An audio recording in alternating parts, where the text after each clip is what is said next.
네, 7월 4일 개장전 라이브 방송 본격적으로 진행하도록 하겠습니다. 저는 백인년 매니저이고요. 오랜만에 뵙는 것 같습니다, 여러분들. 최근 시장 흐름이 굉장히 안 좋습니다. 진짜 이렇게 안 좋을 수가 있나. 지난 6월달부터 아마 제가 기억하기로는 제가 수시로 여러분들한테 무방에서 상승 종목, 하락 종목 이렇게 보여드리면서 와 진짜 지수는 대형주, 일부 대형주들 뭐 예를 들면 저 PBR이라든지 반도체 대형주들 SK하이닉스나 삼성전자가 버텨주면서 지수는 그래도 우리 체감만큼은 아니지만 좀 버텨주는 모습이었는데 하락 종목 수가 뭐 하루에 2,000 종목이 넘는 경우도 있었고요. 보통 코스닥 같은 경우에는 보통 1,000 종목 이상 하락하는 경우가 거의 뭐 비일비재했다라고 보시면 될 것 같습니다. 그 사이에서 우리 계좌도 많이 녹았죠. 많이 녹았지만 그때 여러분들이 막 이거 매도해가지고 저거 산다고 해가지고 수익이 나는 장이 아닙니다. 왜냐하면 이거 팔아서 저거 사면 저거에서 또 빠지고 또 저거 팔아서 이거 사면 이거에서 또 빠지는 그런 장이라고 보시면 될 것 같기 때문에 일단 수익 나기가 굉장히 힘들었던 장이지 않았나라고 생각이 들어요. 하지만 언제나 그랬듯이 이럴 때가 기회였습니다, 여러분들. 그러니까 지금 막 계좌가 빠지고 종목이 빠진다고 해가지고 너무 위축될 필요도 없어요. 너무 위축될 필요가 없기 때문에 여러분들 본격적으로 또 제가 하는 방송을 들으시면서 여러분들 계좌 전략을 수정해 나가시면 될 것 같습니다. 자, 일단 어저께 외국인 기관 수급 동향 먼저 체크하고 살펴보도록 하겠습니다. 어제 외국인과 기관 같은 경우에는 외국인은 먼저 삼성전자 우를 많이 샀죠. 삼성전자 우랑 그리고 SK하이닉스 매수를 하는 모습이었고, 그리고 삼양식품 최근에 좀 빠졌는데 바닥권에서 좀 매수가 들어갔고요. 그리고 LG에너지솔루션, 한미반도체 여전히 이제 기존의 시장 대장주였던 종목들 위주로 들어갔습니다. 삼양식품도 원래 식품 관련 종목 중에서는 삼양식품이 대장주였고, 그리고 LG에너지솔루션도 2차전지 쪽에서는 테슬라에 직접적으로 배터리를 납품하는 업체다 보니까 LG에너지솔루션이 상대적으로 많이 올랐다 라고 보시면 될 것 같고, 그리고 한미반도체 같은 경우에도 HBM 관련해서는 TC 본딩 장비 그쪽에서 거의 글로벌 독점적인 기술력을 글로벌 독점적인 지배력을 가지고 있다라고 보시면 될 것 같습니다. 지금 현재 SK하이닉스를 주력 고객사로 잡고 있었는데 최근에는 마이크론과 삼성전자로까지 확장하려는 모습을 보여주고 있다라고 보시면 될 것 같습니다. 그러면서 한미반도체는 여전히 뭐 외국인 기관 투자자들한테는 매력적인 투자 대안처다라고 보시면 될 것 같고요.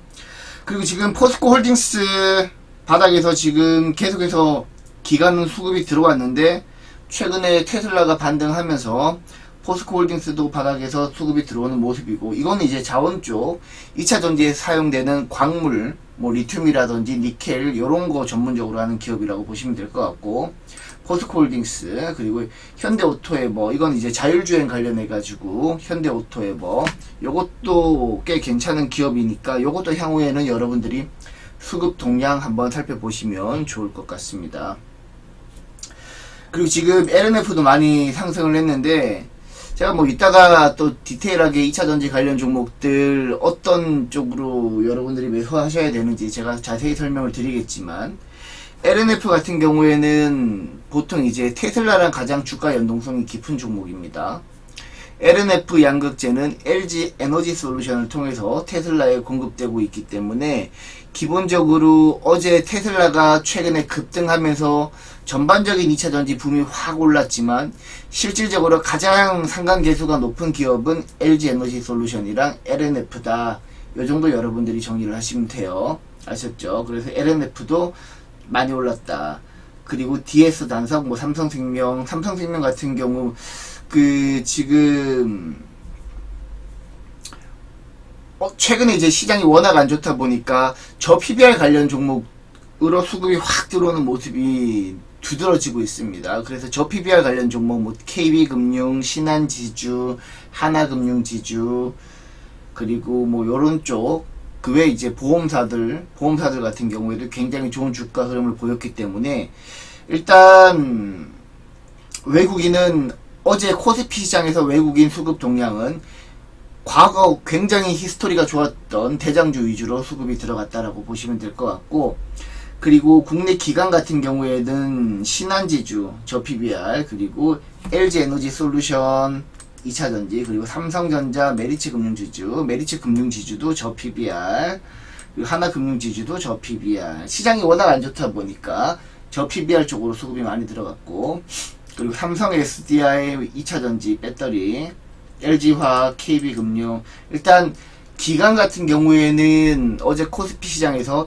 2차전지 대형주나 그리고 반도체 대형주, 그리고 저 PBR 관련 종목으로 수급이 들어갔다. 그러니까 지금 시장 트렌드에 맞게끔 포트를 변경하고 있는 모습이라고 보시면 될 것 같습니다. 그리고 코스닥 시장에서 보시게 되면 휴젤, 요거 이제 최근에 조정을 좀 받았는데 바닥권에서 수급이 들어가는 모습이고, 요거 보시게 되면 휴젤 같은 경우 기간 수급 동향이, 이거 기간 수급 동향이거든요. 기간 수급 동향이 엄청나게 좋게 들어가고 있죠. 일단 이게 필러 쪽인데 휴젤 최근에 수급이 들어가고 있다라는 점에서 여러분들이 투자 포인트로 체크하시면 될 것 같고요. 그리고 바이오 쪽에서는 알테오젠, 그리고 에코프로 같은 경우에도 제가 몇 번 말씀드렸지만 지난 5월달부터 기관 수급이 들어갔고 외국인 수급도 같이 들어갔습니다. 아무래도 2차전지 관련 종목들이 바닥권에서 저가 매수 유입되면서 반등하기 시작한다라면 그래도 기존의 과거 대장주였던 에코프로가 치고 나갈 가능성이 높기 때문에 아무래도 기관 투자자나 외국인 투자자 입장에서는 에코프로를 집중적으로 조금 매수했던 모습입니다. 지난 5월달, 6월달. 그래서 지금 어제 같은 경우에서도 한 6%, 7%대 상승세를 보였기 때문에 뭐 오늘 2차전지가 다시 한번 급등하기 시작한다라면 에코프로도 다시 한번 올라갈 여지가 충분한 기업이다라고 보시면 될 것 같습니다. 그리고 이번에 2차전지 관련 종목들이 분위기가 약간 심상치 않아요. 지금 테슬라 주가가 여러분들 제가 이따가 또 설명드리겠지만 테슬라 주가가 246달러까지 올라갔습니다. 엄청나죠 지금. 불과 지난 4월달만 해도 한 140달러였나요? 140달러 정도에 머무르던 주가가 지금 50% 몇 퍼센트야? 엄청나게 올랐죠. 140달러에 머물렀던 게 지금 246달러니까 엄청나게 많이 올랐죠. 지금 2차전지 분위기가 심상치 않아요. 그래서 지금 우리나라 2차전지 관련 종목들도 일단 뭐 양극재 관련 종목들 실적 같은 경우는 뭐 3분기까지 기대하기는 솔직하게 어렵습니다. 2분기 실적 워낙 안 좋았고 3분기 같은 경우에도 최근에 양극재 리튬 가격이 다시 한번 리튬 가격이랑 니켈 가격이 연초 수준으로 다 빠졌기 때문에 양극재 업체들 같은 경우에는 양극재 가격이 광물 가격을 한 2개월 정도 후행한다라고 보시면 돼요. 그래서 아마 지금 리튬 니켈 가격이 연초 수준으로 빠졌기 때문에 지금 이 가격은 한 8, 9월 달에 반영이 될 겁니다. 한 8, 9월 달에 9월 달에 반영이 되겠죠. 그렇게 되면 3분기 실적에 대한 기대감은 조금 낮춰야 될 필요가 있습니다. 실제 뭐 쉽게 말하면 2차전지 관련 종목들은 너무 눈높이가 낮았는데 그래도 그거보다는 잘 팔리고 있더라. 요 정도로만 여러분들이 정리를 하시면 될 것 같아요. 그래서 2차전지 쪽은 지금은 일단 바닥권에서 반등하는 기술적인 반등 수준이라고 보시면 되고, 만약에 테슬라가 지속적으로 상승하면서 거기서 약간 미미한 변화가 생겨난다라면 추가적인 상승도 충분히 기대해 볼 수 있겠다라고 말씀을 드려요. 그리고 지금 그 외 뭐 HLB, 어제 HLB 바이오 그룹주 전부 다 급등했고요. 그리고 에코프로 BM 양극재 쪽이죠. 근데 LNF가 상대적으로 주가 상승폭이 컸던 이유는 제가 방금 설명을 드렸고, LNF는 직접적으로 테슬라의 LG 에너지 솔루션 통해서 양극재 공급하고 있는 업체이기 때문에, 그리고 최근에는 또 직납한다는 얘기도 막 나왔었죠.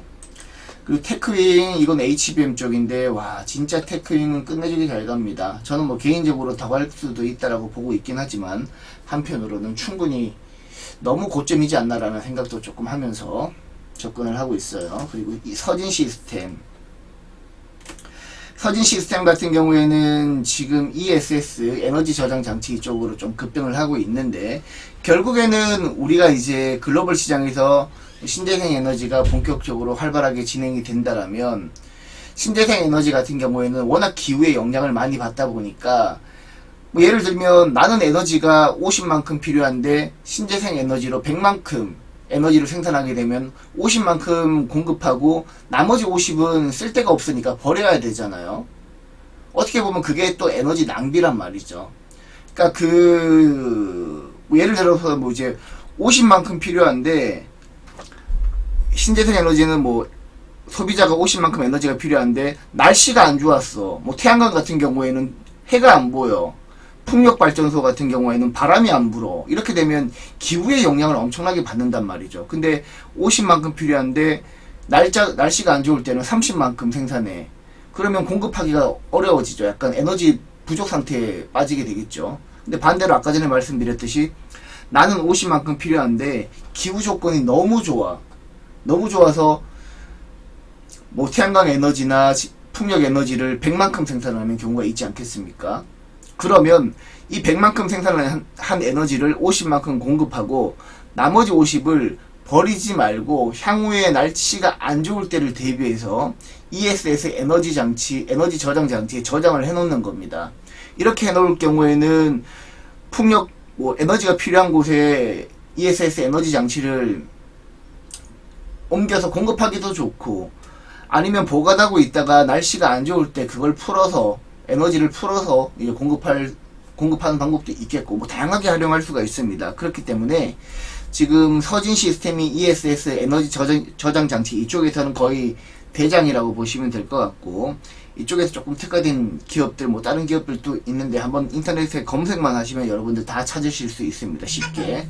그렇기 때문에 지금 어제 같은 경우에는 조금 특이했던 점은 전기차 관련 종목들 전반적으로 올랐다가 윗골이 조금 달긴 했지만 전반적으로 오르는 모습이었고, 그리고 ESS 에너지 저장 장치 기업들도 전반적으로 굉장히 좋은 모습을 보였다. 이렇게 여러분들이 접근을 하시면 됩니다. 아셨죠? 그래서 지금 미래산업 같은 경우에는 에너지 저장 장치 이쪽도 여러분들이 한번 눈여겨보셔야 됩니다. 이쪽도 여러분들이 심상치 않아요. 최근 움직임이. 물 한 잔만 먹겠습니다.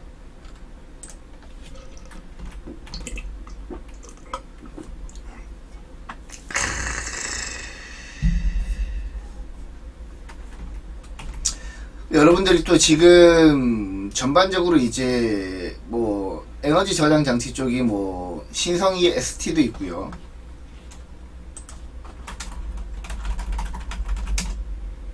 신성 ST도 있고, 뭐 한중 NCS 그리고 뭐 이렌텍 뭐 등등등등 있습니다. 등등등등 있는데 이쪽도 새로운 산업으로 굉장히 부각받을 가능성이 높기 때문에, 또 이제 그 머스크 같은 경우에도 ESS 쪽으로 약간 좀 집중을 하고 있는 모습이죠. 최근에 관심이 굉장히 높아지고 있는 모습이기 때문에 전기차 함께 ESS 시장도 여러분들이 눈여겨보시면 굉장히 좋겠다라고 말씀을 드립니다. 아셨죠? 자, 그리고 이제 여러분들이 눈여겨보실 게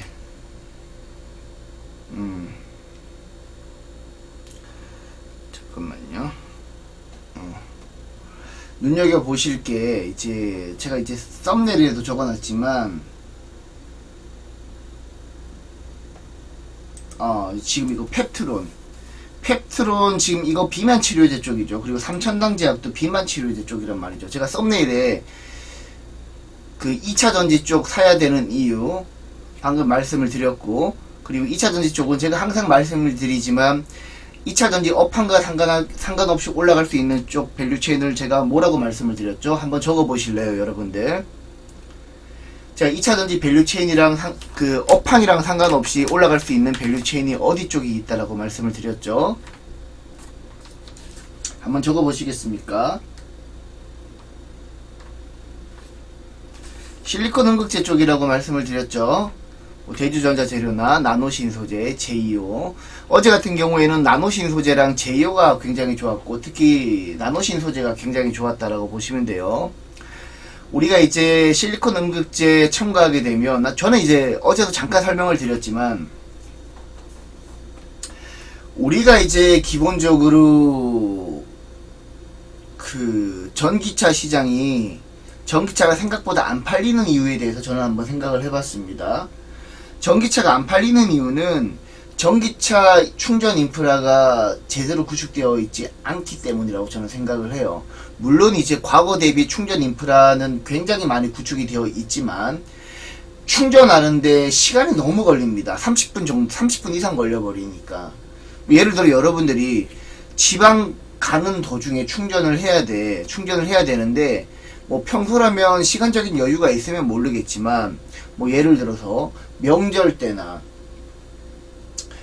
예를 들어서 뭐 제가 고향이 경북 울진 죽변이거든요. 명절 때 서울에서 죽변까지 가는데, 평소에 차가 안 막힐 때 가는데 한 4시간 걸립니다.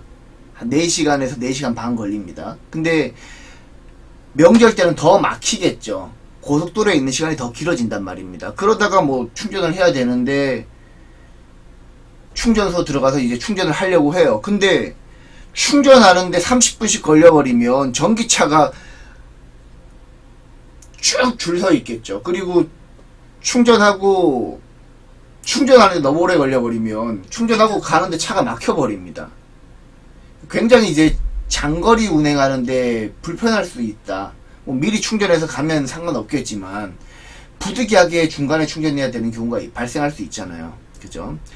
그럴 때 실리콘 음극재 첨가 비율을 올리게 되면 충전 시간이 대폭적으로 단축이 됩니다. 그러니까 실리콘 음극재는 실리콘 음극재를 대체할 만한 또 다른 기술적인 개발이 이루어지지 않는 한 실리콘 음극재는 거의 뭐 필수라고 저는 보시면 될 것 같습니다. 그래서 만약에 이제 실리콘 음극재 첨가율이 계속 올라가고, 실제 최근에 현대차 그룹 같은 경우에는 기아 EV3 보급형 전기차에 실리콘 음극재를 탑재하기 시작했고요. 제가 알기로는 실리콘 음극재 첨가율이 EV3의 한 7, 8% 정도, 한 8% 정도 첨가되는 걸로 알고 있는데, 그 정도만 첨가돼도 충전 속도가 굉장히 빨라진단 말이죠. 저는 그래서 이제 결론적으로 여러분들에게 드리고 싶은 말씀이, 실리콘 음극재 첨가율을 높여서 충전 속도가 대폭적으로 개선이 되고, 그리고 충전 인프라가 많이 구축이 된다면 오히려 전기차 수요는 늘어날 거라고 봐요. 그러니까 전기차 수요가 늘어나고 실리콘 음극재 시장이 커지는 게 아니라 선호가 바뀐 거죠. 실리콘 음극재 첨가 시장이 굉장히 커지면서 전기차 수요가 늘어나는, 이런 식으로 움직일 가능성이 저는 있다라고 봐요.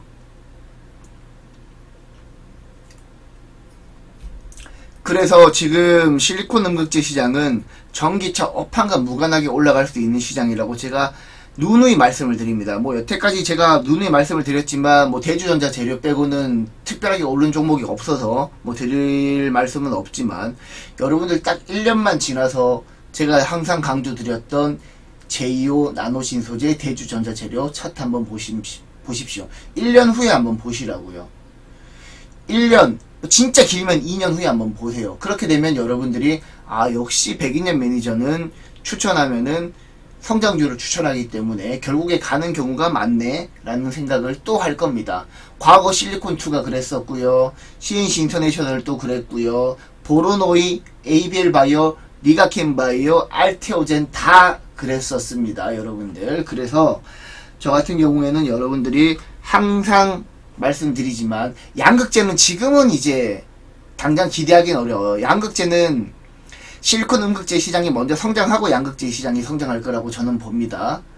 물론 이제 그 사이에 실리콘 음극재 시장이 성장하기 전에 갑자기 전기차 수요가 확 올라가지고 리튬 가격 오르고 니켈 가격 오르고 코발트 가격 오르면서 양극재 가격도 같이 덩달아 오르게 되면 그때는 양극재가 먼저 갈 수 있겠죠. 근데 지금은 전기차로 가파르게 진행이 되다가 생각보다 전기차가 불편하네 해서 수요가 위축되어 있는 상황입니다. 이때 해답은 실리콘 응급제밖에 없다고요. 그래서 실리콘 응급제가 먼저 가고 전기차 업황이 살아나면서 그 다음에 양극재가 가는 그런 시장이 될 거라고 저는 봐요. 그러니까 기본적으로 이제 전기차 수요가 올라가게 되면 리튬 가격 같은 경우에도 글로벌 시장에서 제한된 자원이잖아요. 한정되어 있는 자원이란 말이죠. 리튬이 무한하게 생산되는 그런 건 아니잖아요. 그죠? 그래서 지금 뭐 최근에는 뭐 나트륨 배터리도 개발되고 있고 이렇게 진행이 되고 있는데, 일단 리튬이 전기차 배터리의 가장 핵심 원료라는 점에서 향후에는 전기차 시장이 올라가게 되면 양극재 당연히 올라갈 거예요. 근데 당장은 양극재보다는 실리콘 응급재가 먼저 움직일 가능성이 높다라는 게 제 생각입니다. 1년 후에 한번 보세요, 여러분들. 1년 후에 제가 말씀드렸던 세 종목. 네, AI 영상님 감사합니다. 세 종목 한번 1년 후에 어떻게 진행이 되는지 한번 보자고요. 그리고 지금 일단 2차전지는 제가 왜 사야 되는지 항상 여러분들한테 말씀을 드렸죠. 밴드 하방에서 매수해가지고 밴드 상방에 매도하는 그런 전략을 취하자고. 전기차 업황과 무관하게 지금 2차전지 가격대는 너무 저렴하다라고 제가 누누이 말씀을 드렸습니다. 그리고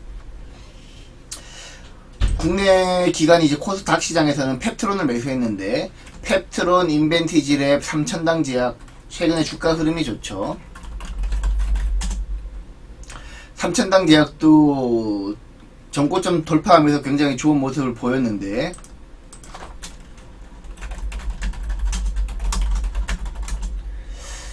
이게 전반적으로 이제 비만 치료제 관련 종목입니다. 뭐 HLB나 ABL 바이오, 리가킨 바이오, 알테오젠을 제외하고, 그리고 최근에 좀 부각받고 있는 CDMO, 삼성 바이오로직스, 바이넥스, ST팜 같은 CDMO 관련 종목을 제외하고 가장 바이오 시장에서 핫한 트렌드가 최근에는 비만 치료제입니다. 비만 치료제 같은 경우에는 글로벌 시장에서도 일리아릴리랑 노보노디스크가 굉장히 좋은 주가 흐름을 보이고 있죠. 국내 비만 치료제 관련 종목들 같은 경우에는 그들 종목을 잘 따라가고 있는 모습이고요. 최근에 특히 3000당 제약은 뭐 어제 전고점 돌파했고, 펩트론 같은 경우에도 거의 사상 최고가 기록을 하고 있죠.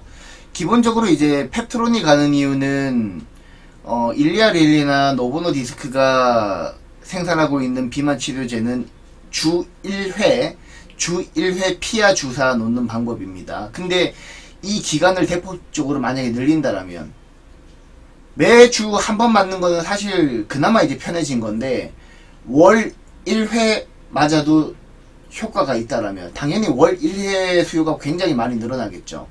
근데 펩트론이랑 인벤티지랩 같은 경우에는 월 1회 비만 치료제 맞는 방법을 연구하고 있는 기업이고, 특히 펩트론 같은 경우에는 텀식 계약도 체결을 했죠.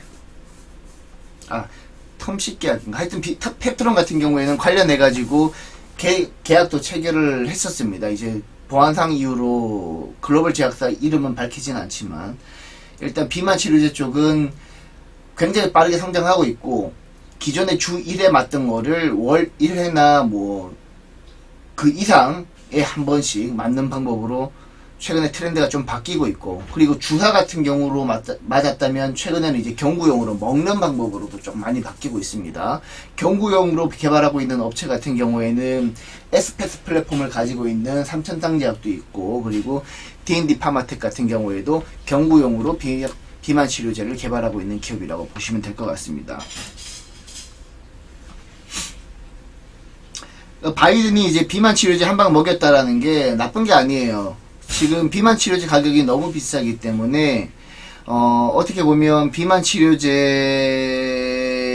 관련해서 바이오 시밀러 그쪽으로 수급이 몰릴 가능성이 높습니다. 뭐 최근에 비만 치료제 노보노디스크의 사센다 바이오 시밀러 개발하고 있는 그쪽 관련 기업인 뭐 한독이라든지 바이오 플러스, 특히 바이오 플러스 같은 경우에는 제가 여러분들한테 시초가 공략주로 추천하고 스치면 상한가 종목으로도 추천해가지고 바이오 플러스 같은 경우에는 어제 9%대까지 급등했다가 조금 밀려서 한 7.94%로 상승 마감했는데, 지금 바이오 플러스도 아마 제 방송 보고 매매하신 분들은 수익이 굉장히 잘 나셨을 겁니다.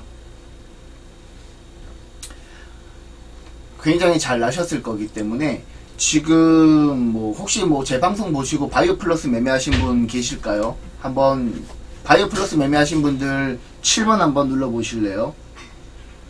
제 TV 방송 보시고 바이오 플러스 매매하신 분들 7번 한번 눌러 보실래요?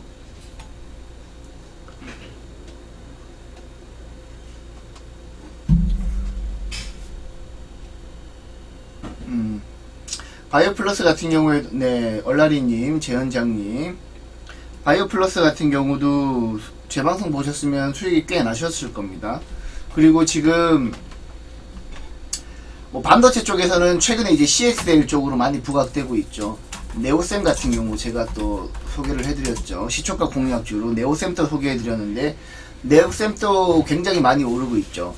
지금 CXL 같은 경우에는 가장 하이엔드 버전이 CXL 2.0 버전인데, 최근에는 CXL 2.0을 지원하는 인텔의 서버용 CPU도 출시가 됐죠. 그렇기 때문에 CXL 시장은 가장 가파르게 성장하고 있다. 뭐 여러분들 처음 들으시는 분들도 있으실 텐데, CXL 같은 경우에는 그거라고 보시면 됩니다. 뭐 CPU나 GPU, 뭐 DRAM 같은 거, 이게 서로 간에 통신 규격이 달라가지고 그 데이터를 주고받을 때 통신 지체 현상이 나타납니다. 통신 지체 현상이 나타나는데, CXL 기술을 이용하게 되면 그 통신 지체 현상을 최소화해가지고 데이터 간의 이동 속도를 굉장히 빠르게 해주는 겁니다.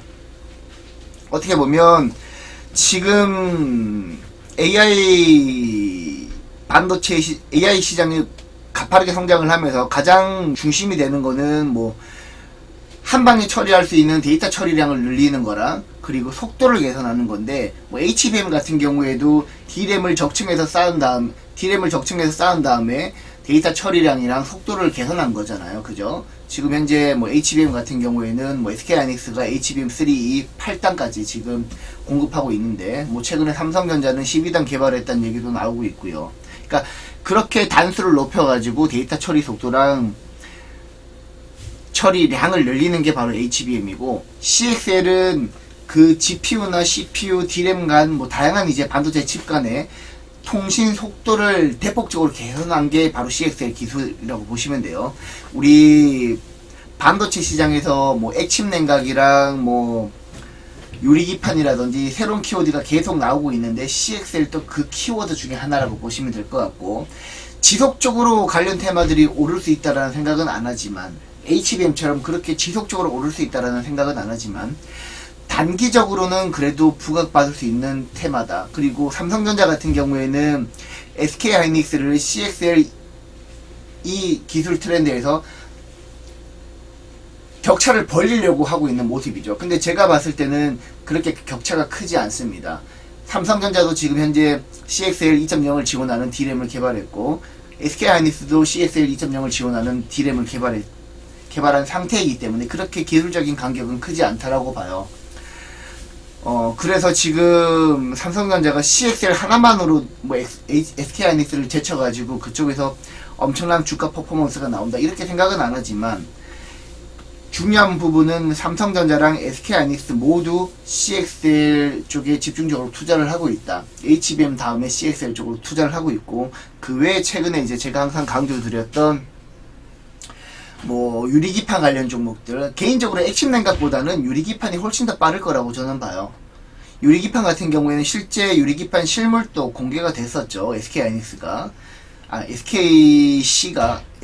공개한 걸로 알고 있는데, 일단 SKC랑 삼성 경기가 우리나라 유리기판 쪽에서는 가장 제작 업체로서 앞서 있는 기업이고, 그 외에 뭐 유리기판 검사 장비 쪽으로는 뭐 HB 테크놀로지, 그 외에 또 필옵틱스, 최근에는 뭐 다른 종목들도 좀 올라가고 있는데, 전반적으로 유리기판 관련 종목들은 여러분들이 또 눈여겨봐야 되는 종목이라고 보시면 될 것 같습니다. 자, 지금 일단 네오셈 같은 경우에도 혹시 여러분들 제 방송 보시고 매매하신 분들 있을까요? 네오셈 매매하신 분 한번 3번 한번 눌러보실까요? 네오셈 매매하신 분들 3번 한번 눌러보실까요?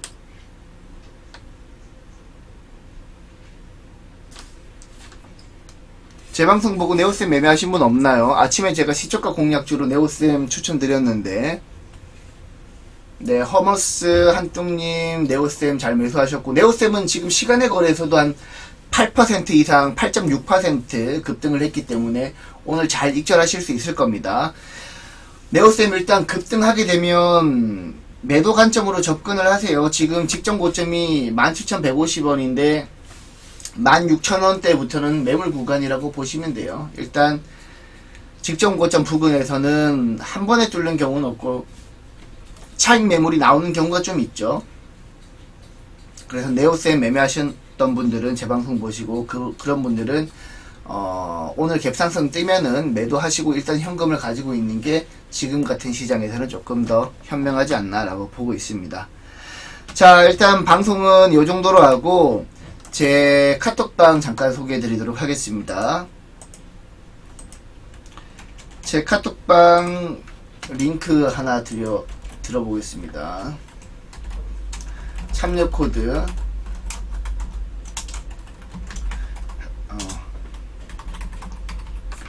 참여 코드는 794299입니다.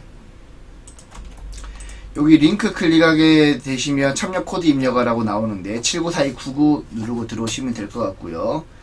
그리고 여기 들어오시게 되면 우리 예쁜 쪼꼬가 기사 굉장히 많이 올려주고 있죠. 기사 클릭하시면서 여러분들이 주식 투자하시는데 필요한 정보 받아가시면 되고,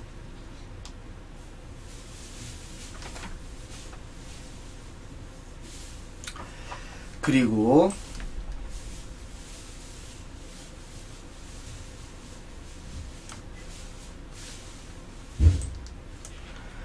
제 서비스도 간단하게 홍보하도록 하겠습니다.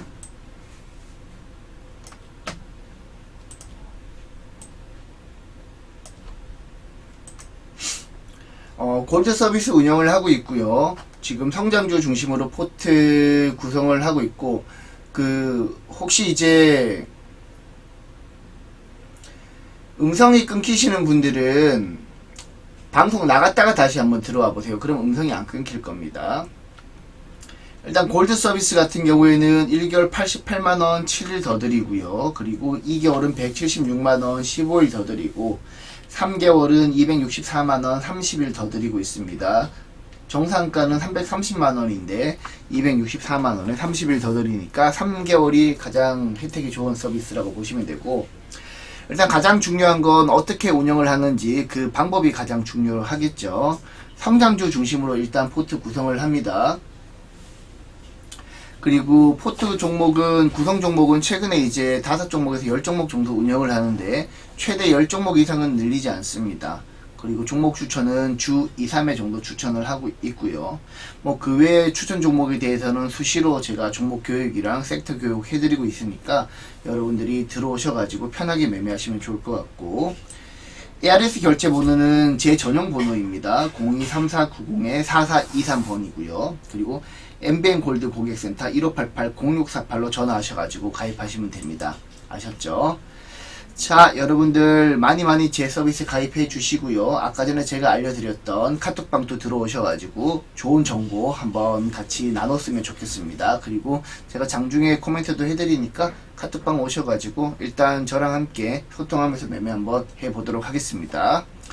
자, 방송은 여기서 닫도록 하고요. 여러분들 오늘 수익 많이 내시고, 잠시 후에 한 8시 50분 이후에 또 시초가 공략주 제가 전화 연결해 가지고 방송하니까 시초가 공략주도 많이 응원해 주시기 바랍니다.